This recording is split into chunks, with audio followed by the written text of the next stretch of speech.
आज हम पॉडकास्ट बना रहे हैं चेतना के साथ। चेतना ने 2017 में वो पास आउट हुई थी अपने इंजीनियरिंग कंप्लीट करके। उसके बाद उसने जॉब भी किया था, उसके बाद उसने गेट का प्रिपरेशन भी किया और उसके 2 राउंड हुए थे इंटरव्यूज़ के लिए आईआईटी मद्रास एमएस के लिए। तो हालांकि एक ही राउंड होता है बहुत सारे बच्चों का, पर 2 राउंड हुए थे और उसने दोनों राउंड क्रैक किए और उसका रैंक था 1877। तो बहुत सारे लोग होप्स हार जाते हैं, जैसे कि तुमने भी हारी होगी तब उस टाइम पे कि मुझे कुछ मिलने नहीं वाला है, फिर भी तुम्हें आईआईटी मद्रास मिला एमएस के लिए। तो मैं जानना चाहता हूँ कि तुमने कॉलेज के टाइम जब तुम अपना प्रिपरेशन कर रहे थे और उसके बाद तुम जॉब जब कर रहे थे, उसके बाद जब तुमने ड्रॉप लिया, वो जर्नी कैसी थी वो एक ब्रीफ में डिस्क्राइब करो। उसके बाद हम इंटरव्यू के रिलेटेड बातें करेंगे। So hello sir. So actually get का आइडिया मुझे पहले से ही था कि मुझे कभी ना कभी लाइफ टाइम में तो एक आईआईटी में पढ़ना है। तो मगर फिर कॉलेज जाने के बाद पता नहीं, मतलब मैं थोड़ा सीरियस नहीं हो पाई एटली अपने थर्ड ईयर तक। बट फिर जब फोर्थ ईयर आया तो मुझे थोड़ा प्रेशर फील होने लगा। उस टाइम प्लेसमेंट्स भी थे और मुझे गेट भी करना था। तो वहाँ पे मुझे थोड़ा डिफ़िकल्टी हुई कि दोनों को मैनेज करना है, प्लेसमेंट्स और गेट। तो मैं किसी तरह पढ़ती थी, बट फिर प्लेसमेंट्स के लिए भी मैं ध्यान दी थी। तो क्या हुआ कि मेरा प्लेसमेंट तो हो गया टीसीएस में, बट गेट के का मैं बहुत अच्छा प्रिपरेशन उस टाइम कर नहीं पाई थी।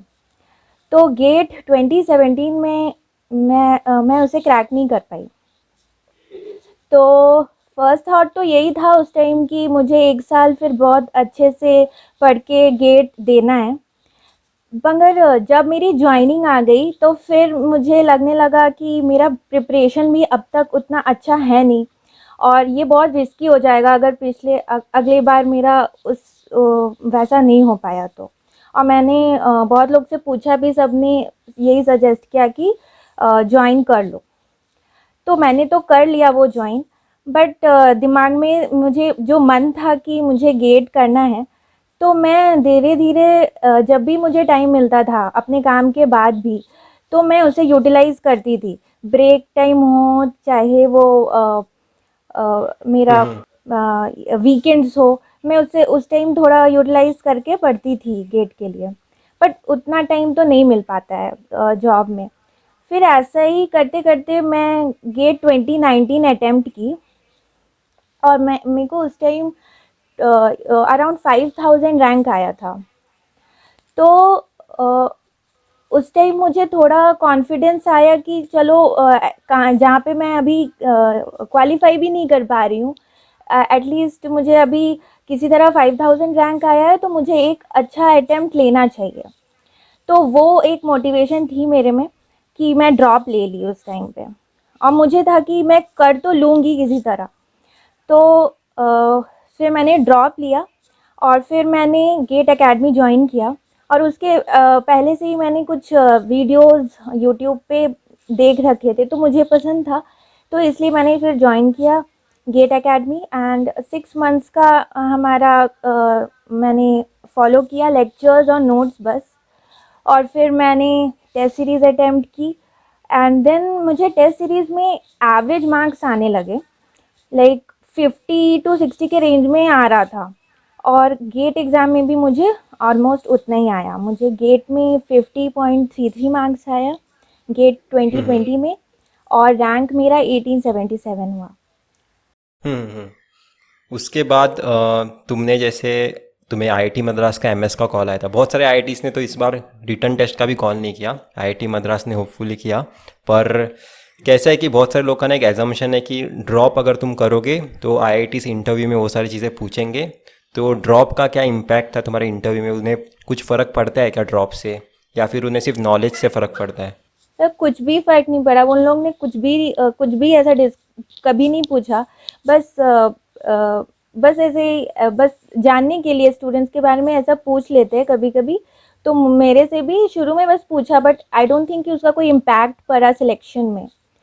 तो हम्म। उसका कोई भी रोल नहीं हुआ मेरे ड्रॉप ईयर ठीक का। है। तो इंटरव्यू तुम्हारा फर्स्ट राउंड कितने ड्यूरेशन का था और इंटरव्यू में उन्होंने क्या क्या टॉपिक्स पे कंसंट्रेशन किया था? एक्चुअल क्वेश्चंस तो नहीं बता पाओगे, याद भी नहीं होगे, पर कौन कौन से टॉपिक्स वो पूछते हैं और क्या डेप्थ होता है उस कॉन्सेप्ट का?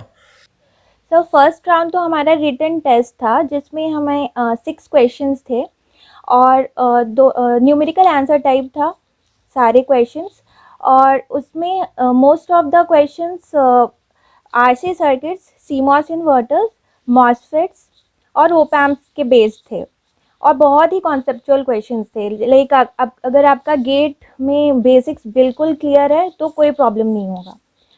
तो उसमें मैंने अराउंड 5 क्वेश्चंस आंसर किए।